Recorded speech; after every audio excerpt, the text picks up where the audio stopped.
Here, as we can see, various scientists have put forward some of the atomic theories. The scientists were Democritus, Dalton, Thomson, Rutherford, and Bohr. Here, the first atomic theory was put forward by Democritus.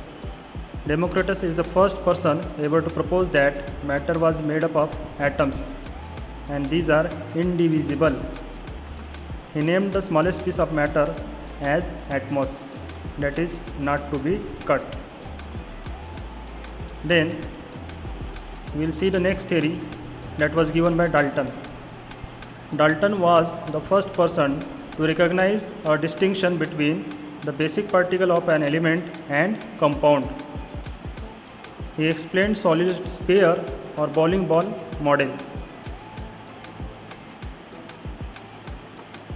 Then let us see some explanation more about Dalton's atomic theory.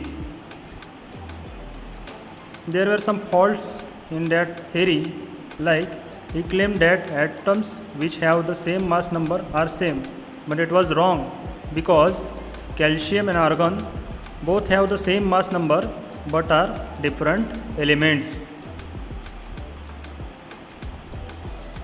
Then came the Thomson's discovery of electron. Thomson discovered the electron and isotopes. He put forward plum pudding model. This model shows that the electrons are surrounded by a pudding of positive charges to balance out the negative charges. This theory states that an atom consists of a sphere of positive charge with negatively charged electrons embedded in it. Then an atom is not indivisible as there are smaller pieces, electrons and protons. The positive and negative charges in an atom are equal. Now let us see what the Thomson theory claims. This model shows that the electrons are surrounded by a pudding of positive charges.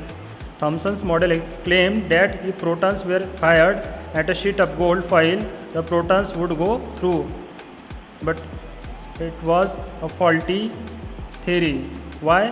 Because there was a problem of demonstrating that the atom possessed a uniform positive background charge. Why? Because some of the protons were deflected back towards the proton source. Then came Rutherford nuclear atom theory. Rutherford proved using experimentation that an atom contains a central nucleus. He states that an atom is mostly empty space, that is, most of the alpha particles traveled right through the foil. That's why he stated that an atom is mostly empty space. Then he saw that some alpha particles are deflected by small angles. That's why he said that the alpha particles and nucleus is positively charged.